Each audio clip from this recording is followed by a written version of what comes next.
ይህ በምስራች ድምፅ እየተዘጋጀ የሚቀርብላችሁ የመጽሐፍ ቅዱስ ትምህርት ክፍለ ጊዜ ነው።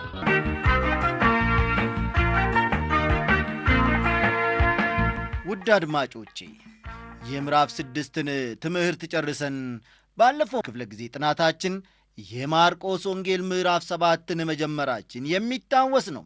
በብሉይ ኪዳን መዝጊያና በአዲስ ኪዳን መክፈቻ ባለው ዘመን መካከል ብዙ ለውጦች ስለመከናወናቸው፣ ይህ ዘመን በእስራኤል ታሪክ ውስጥ በጣም አስፈላጊ ክንዋኔዎች ከተደረጉበት ዘመናት አንዱ ስለመሆኑ፣ በባቢሎን ምርኮ ጊዜና በዚህ እስራኤል ከምርኮ ወደ ምድራቸው ከተመለሱበት በኋላ ባለው በኪዳኖች መካከለኛ ዘመን በብሉይ ኪዳን ዘመን ያልተጠቀሱ አዳዲስ ቡድኖችና ፓርቲዎች ስለመመስረታቸው፣ እነርሱም ሰዱቃውያን፣ ጻፎችና ሄሮድሳውያን ስለመሆናቸው መመልከታችን የሚታወስ ነው።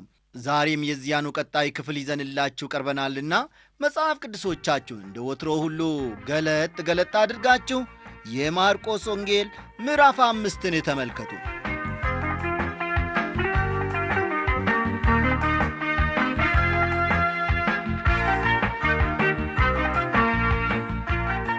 እንዲህ ይላል።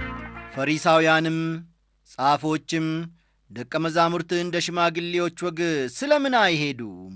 ነገር ግን እጃቸውን ሳይታጠቡ እንጀራ ይበላሉ ብሎ ጠየቁት ይላል።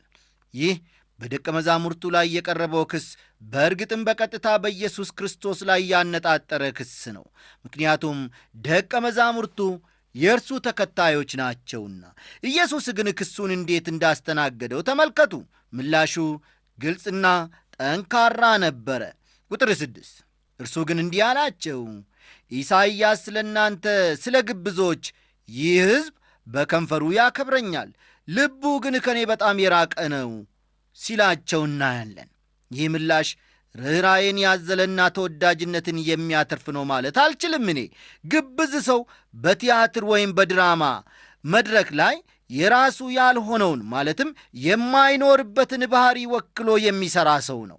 ቃሉም በመድረክ ላይ ቲያትር ወይም ድራማ ለሚሰሩ የሚስማማ ቃል ነው። እነዚህ ፈሪሳውያን በፍጹም በማይኖሩበት ወይም በማያደርጉት የሃይማኖት ሥርዓት ውስጥ ይመላለሳሉ። ከንፈራቸውና ልባቸው በፍጹም አይገናኙም። ሜዳዊ ሥርዓትን ለመጠበቅ ከመሞከር በስተቀር የሚሉትን በልባቸው ፈጽሞውኑ አይለማመዱትም። ወዳጄ ሆይ ዛሬ የሃይማኖት ሥርዓቶችን ለመካፈል ብቻ ብለው ወደ ቤተ ክርስቲያን የሚሄዱ ሰዎች ቁጥር ጥቂት አይደለም። እውነተኞች ከሆኑ ልባቸው ከከንፈራቸው ጋር መስማማት አለበት። በሮሜ ምዕራፍ 10 ከቁጥር 9 እስከ 10 በሮሜ ምዕራፍ 10 በቁጥር 9ና 10 የእግዚአብሔር ቃል እንዲህ ይላል፣ ኢየሱስ ጌታ እንደሆነ በአፍህ ብትመሰክር እግዚአብሔርም ከሙታን እንዳነሳው በልብህ ብታምን ትድናለህና፣ ሰው በልቡ አምኖ ይጸድቃልና በአፉም መስክሮ ይድናልና ይላል።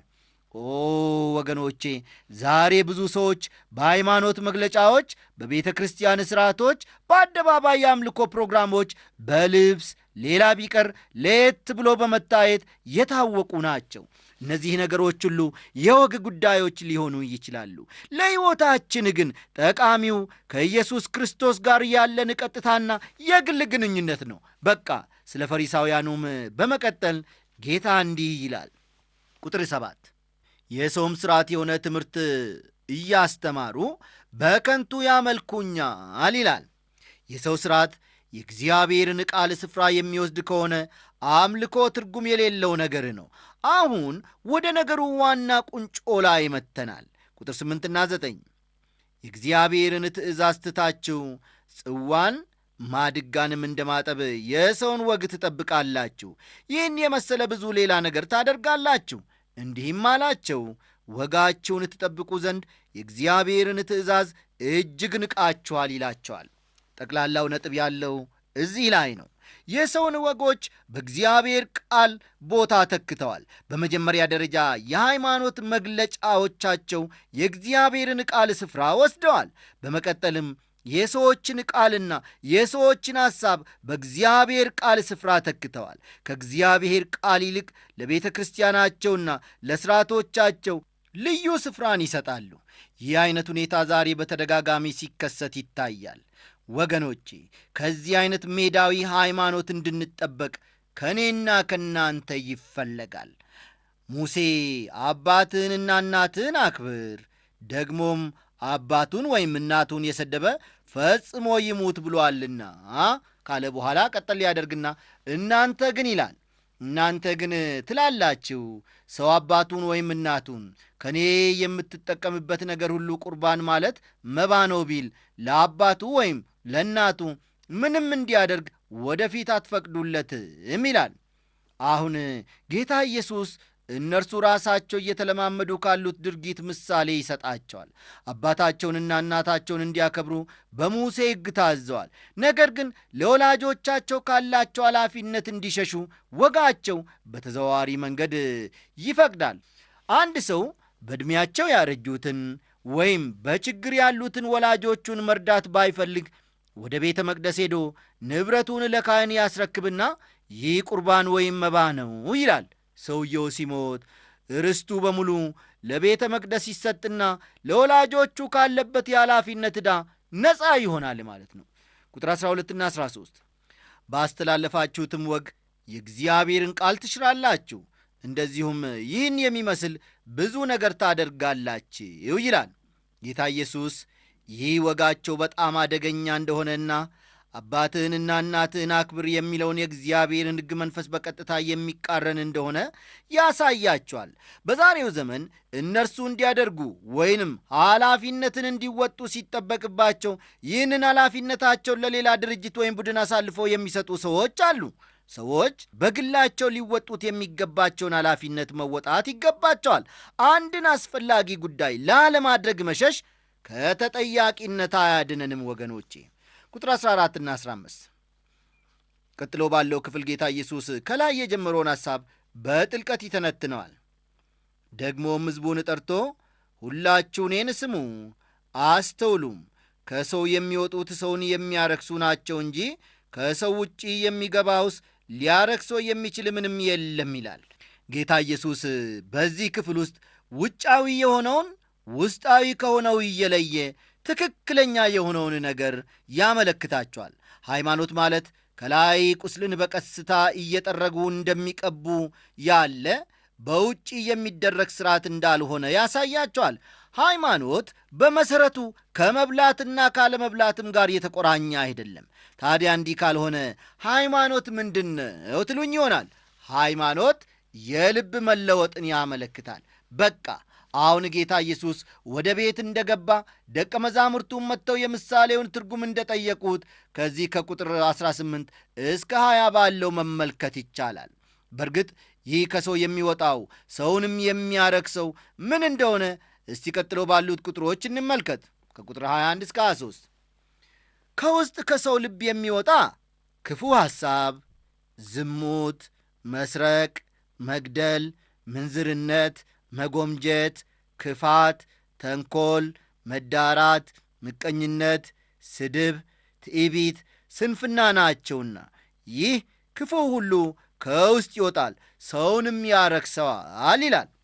አንድ ነገር ላረጋግጥላችሁ ወዳለሁ ወገኖቼ፣ ባላችሁበት ሰፈር ሁሉ የጠዋት ጋዜጣ ገዝታችሁ ብታነቡት ወይም ወሬ ብትሰሙ በቀኑ 24 ሰዓታት ውስጥ ከሰው እነዚህ ክፉ ነገሮች ሲወጡ ታያላችሁ።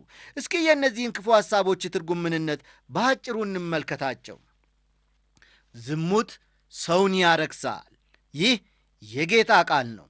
ዝሙት ሕጋዊ ያልሆነ ማለትም ከሕጋዊ ጋብቻ ውጪ የሚደረግ የግብረ ሥጋ ግንኙነት ነው። መስረቅ፣ ይህ ደግሞ የራስ ያልሆነውን ንብረት ሕጋዊ ባልሆነ መንገድ መውሰድ ሲሆን አንድ ሰው መስራት ሲገባው ጊዜውን በከንቱ ማሳለፉም በስርቆት ውስጥ ይመደባል።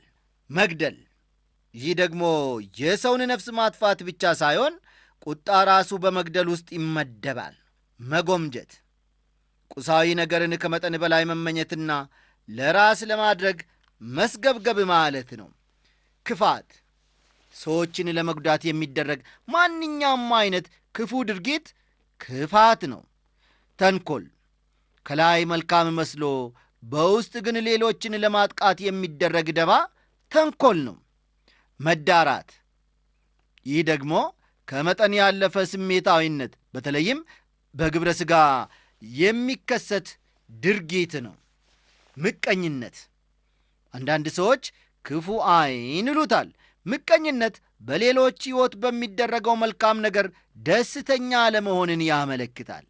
ስድብ፣ እግዚአብሔርን ወይም ሰዎችን መሳደብ ወይም የማይገባን ቃል መናገር ማለት ነው። ትዕቢት፣ ራስን ከሚገባ በላይ ከፍ አድርጎ መቁጠር ነው። እግዚአብሔር ከሁሉ ነገር በላይ ትዕቢትን ይጠላል። ስንፍና፣ እግዚአብሔርን ወይም ሰውን ባለማክበር በግድ የለሽነት የሚደረግ ማንኛውም ድርጊት ስንፍና ነው። እነዚህ ከላይ የጠቀስናቸው ነገሮች በሙሉ ከሰው ልብ ውስጥ ይወጣሉ፣ ሰውንም ያረክሱታል። ለዚህ ነው ጌታችን ኢየሱስ እንደገና መወለድ አለባችሁ የሚለን። የእግዚአብሔር ሰዎች ሆይ እነዚህን ሥጋዊ ነገሮች ከመውደድና በእነርሱ ከመገዛት ይልቅ በተለወጠ ሕይወት ለጌታ ኢየሱስ መገዛትና ከሁሉ አብልጠን እርሱን ብቻ መውደድ መቻል አለብን። ከቁጥር 24 እስከ 30 ባለው ደግሞ ጌታችን ኢየሱስ ክርስቶስ ከገዛ አገሩ ወጥቶ ወደ ጢሮስና ሲዶና አገር ሲሄድ ግሪካዊት የሆነችውን የጢሮስን ዜጋ ሴት ሲገናኝ እንመለከታለን። ሴትየዋ ወደ ኢየሱስ ክርስቶስ የቀረበችው በእምነት ነበረ። ምክንያቱም ትንሽ ልጇ በአጋንንት ተይዛ ትሰቃይ ነበርና። ጌታ ኢየሱስ በመጀመሪያ ደረጃ ለዚህች ሴትዮ የመለሰው መልስ ጭካኔ ያዘለ ይመስላል። ነገር ግን ታስታውሱ እንደሆነ በማቴዎስ ወንጌል ምዕራፍ 15 እንዳጠና ነው ይህ ክፍል አስደናቂ የሆነ እውነት ያለውን መገለጥ ይዟል። ይህንን እውነት አስረግጠው በመግለጻቸው የማቴዎስንና የማርቆስ ወንጌልን እውነተኛነት ማወቅ እንችላለን። በእነዚህ ሁለቱ ክፍሎች የተጠቀሰችው ሴት ከኢየሱስ ክርስቶስ አገር ውጭ የምትኖር ነገር ግን ታላቅ የእምነት ምሳሌ ሆና የተገኘች ሴት ናት። ኢየሱስ ክርስቶስም ጥያቄዋን መለሰላት።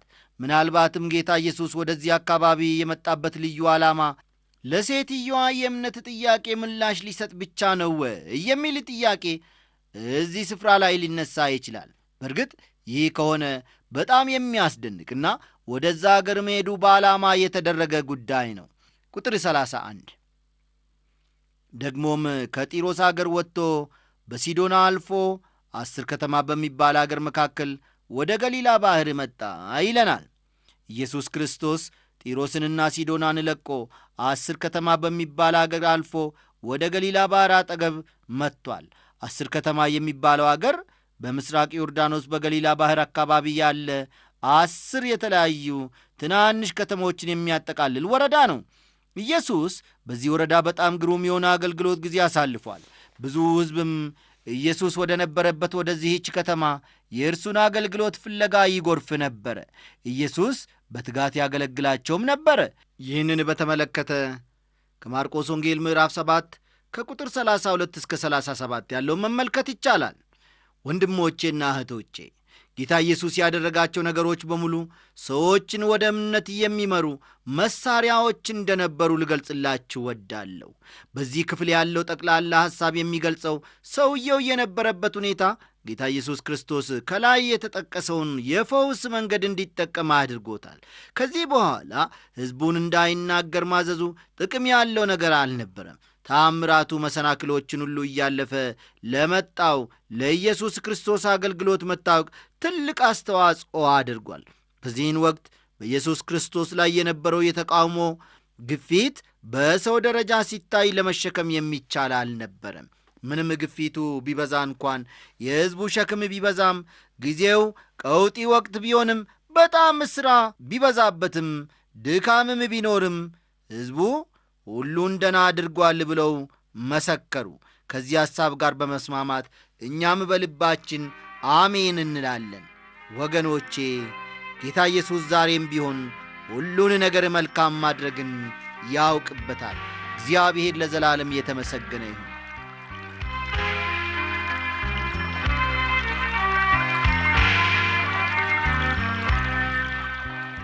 አሁን ደግሞ ቀጠል አድርገን በቀሪው ሰዓታችን ከፊሉን የምዕራፍ 8ን ትምህርት አብረን እንመለከታለን። የማርቆስ ወንጌል ምዕራፍ 8 በይዘቱ ከምዕራፍ 7 ጋር እኩል ነው። ይህኛውም ምዕራፍ እንደ ምዕራፍ 7 በድርጊት ላይ ያተኮረውን የማርቆስ ወንጌልን ታላቅ ርዕስ ይገልጻል። በዚህ ምዕራፍ እንደምንመለከተው ኢየሱስ 10 ከተማ በሚባል አገር 4,000 ሰዎችን መመገቡን፣ ፈሪሳውያን በዳልማኑታ ሊፈትኑት ወደ እርሱ ቀርበው ከሰማይ ምልክት እንዲሰጣቸውም ስለ መከራከራቸው፣ በቤተ ሳይዳ የዕውሩ ሰውዬ ወዳጆች እንዲዳስሰውና ዓይኑን እንዲያበራለት ሲለምኑት እናያለን። በመጨረሻም በፊልጶስ ቂሳርያ ጴጥሮስ ስለ ኢየሱስ ክርስቶስ የተገለጠለትን የእምነት መግለጫ ሲናገር ወይም ሲገልጥ እንመለከታለን። ኢየሱስ ክርስቶስ ያደረገው ይህ ሁሉ ለማርቆስ አድማጮች ማለትም ለሮማውያን በጣም ጠቃሚ መልእክት ነው። ለእነርሱ ብቻ ሳይሆን መልእክቱ ዛሬም ለእኛ በጣም አስፈላጊ መልእክት ነው። ዛሬ ጌታ ኢየሱስ እንዲህ ያለውን ፍጹም ደህንነት ሊያመጣ ይችላልን? ሥራውን በርግጥ መሥራት ይችላልን? የሚሉትን ጥያቄዎች መጠየቅ እንችላለን። እርሱ የእግዚአብሔር ባሪያ ስለሆነ ታላቅ የደህንነትና የእርዳታ ሥራ ሊሠራ እንደሚችል 100% እናምናለን። በዚህ ምዕራፍ እንደምንመለከተው እንደ ዛሬው ተስማሚ የሆኑ መንገዶች በሌሉበት በዚያን ጊዜ ኢየሱስ ብዙ ቦታዎችን በእግሩ እየተዘዋወረ አገልግሏል። ምድሩ በካርታ አንጻር ሲታይ ለእግር ጉዞ ግን በጣም አስቸጋሪና ሰፊ ነበረ። ጌታ ኢየሱስ ክርስቶስ ግን በእግር እየተጓዘ ያገለግል ነበረ። አንዳንድ ሰዎች በዚህ ምዕራፍ መግቢያ የተጠቀሰው የ4,000 ሰዎች መመገብ በሌላ ስፍራ ከተጠቀሰው የ5,000 ሰዎች መመገብ ታሪክ ጋር አንድ ነው ብለው ስለሚያስቡ ይህ ድርጊቱን እውነተኛነት ለመቀበል ይቸገራሉ። ከዚህ የተነሳ አንዳንዶቹ ኢየሱስ 4,000ዎችን መመገቡ ተቀባይነት የሌለው ተአምራት ነው ይላሉ። በእርግጥ በልማዳቸው አክራሪ ተቺዎች ተአምራትን ከመጽሐፍ ቅዱስ በፍጹም ሊያስወግዱ ይፈልጋሉ። በዚህ ክፍል ላለው ተአምራት የሚሰጡት ምክንያት እንደ ምሳሌ ሊጠቀስ ይቻላል። በእነዚህ ሰዎች ትንተና መሠረት ጌታ ኢየሱስ 4,000 ሰዎችን መግቧል የሚል ታሪክ በማርቆስ ወንጌል የተጨመረው ደቀ መዛሙርቱ ኢየሱስ ተአምራት የሚሠራ አምላክ ነው የሚለውን እምነታቸውን ለመደገፍ ፈልገው ነው እንጂ ተአምራቱ እውነተኛ ሊሆን አይችልም ይላሉ። እነዚህ ተቺዎች የሚሉት እውነት ቢሆን ደቀ መዛሙርቱ ለምን ታሪኩን የበለጠ አላገነኑትም የሚል ጥያቄ ልናነሳ እንችላለን። አስተዋላችሁ? እነዚህ ተቺዎች የሚሉት ነገር እውነት ቢሆን ደቀ መዛሙርቱ ለምን ታሪኩን የበለጠ አላጋነኑትም የሚለውን ጥያቄ ልናነሳ እንችላለን። በፊተኛው ታሪክ ኢየሱስ 5,000 ሰዎችን መግቧል ካሉ አሁን አሳንሰው 4,000 ሰዎችን መግቧል በማለት ፈንታ ለምን ኢየሱስ 10,000 ሰዎችን መግቧል ብለው አልጻፉም ወይም አልተናገሩም? እንደ እውነቱ ከሆነ ሰው የፈጠረው ነገር ከሆነ ብዙውን ጊዜ ይጋነናል። በዚህ ስፍራ ደቀ መዛሙርቱ ግን የተደረገውን እውነት ብቻ ሲተርኩ እንመለከታለን። እነዚህ ጌታ ኢየሱስ ሕዝቡን የመገበበት ሁለቱ ተአምራቶች በብዙ መንገዶች ይመሳሰላሉ። በብዙ ሺህ የሚቆጠሩትን ሰዎች መግቧል። በመጀመሪያ 5,000፣ ቀጥሎ ደግሞ 4,000። ነገር ግን ወገኖቼ እንድታስታውሱ የሚፈለገው ጉዳይ ቢኖር 7 የተለያዩ ነጥቦች በእነዚህ ሁለቱ ተአምራቶች መካከል መኖሩን ነው። ልዩነቶቹንም እንደሚከተለው አቀርባለሁ። አንደኛ፣ በመጀመሪያ ታሪክ ማለትም ጌታ ኢየሱስ ክርስቶስ 5,000 ሕዝብን በመገበበት ታሪክ ውስጥ ስንመለከት ሕዝቡ ከኢየሱስ ጋር የቆየው አንድ ቀን ሲሆን በሁለተኛው ተአምራት ማለትም 4,000 ሰዎችን በመገበበት ዕለት ደግሞ ሕዝቡ ከኢየሱስ ጋር የቆየው 3 ቀናትን ነበረ። ሁለተኛ፣ በመጀመሪያ ታሪክ ደቀ መዛሙርቱ ምን ያክል ምግብ እንዳላቸው ሄደው እንዲያዩ ሲጠየቁ፣ በሁለተኛው ታሪክ ደግሞ ምን ያክል በእጃቸው እንዳለ ከመጠየቃቸው በፊት አስቀድመው ያውቁታል።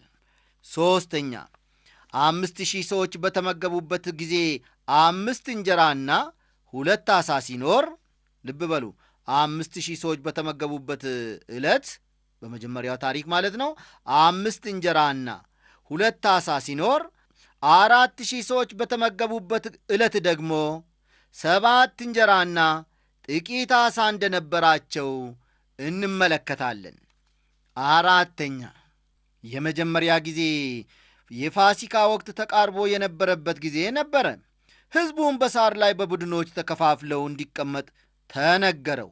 በሁለተኛ ጊዜ ደግሞ በ4000 ጊዜ ማለት ነው፣ በዓመቱ መጨረሻ አካባቢ ሳሩ በፀሐይ ሙቀት ተቃጥሎ ስለነበረ ሕዝቡ በሳር ላይ ሳይሆን በምድር ላይ እንዲቀመጡ ታዘዙ።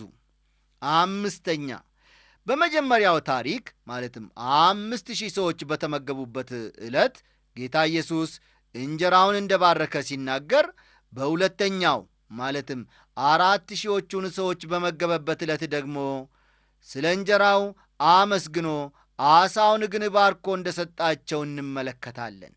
ስድስተኛ፣ 5000 ሰው ተመግቦ ከጠገበ በኋላ 12 ቅርጫት ቁርስራሽ ሲቀር 4000 ሕዝብ በልቶ ከጠገበ በኋላ ግን የተረፈው 7 ቅርጫት ቁርስራሽ ነበረ። ሰባተኛ፣ ከላይ በተደጋጋሚ እንደጠቀስኩት የተመገበውም ሕዝብ ቁጥር የተለያየ ነበረ። በሁለቱ ታሪኮች መካከል ጎልቶ የሚታይ ሌላው ግልጽ የሆነ ልዩነት የሚያተኩረው ኢየሱስ ሕዝቡን በመገበበት ጊዜ ላይ ይመስላል። 5000 የተመገበው ቀኑ ሊገባደድ አካባቢ ነው። ተመልከቱ፣ 5000 ሕዝብ የተመገበው ቀኑ ሊገባደድ አካባቢ ነው። በመጀመሪያ ኢየሱስ ክርስቶስ ሲያስተምራቸው ነበር።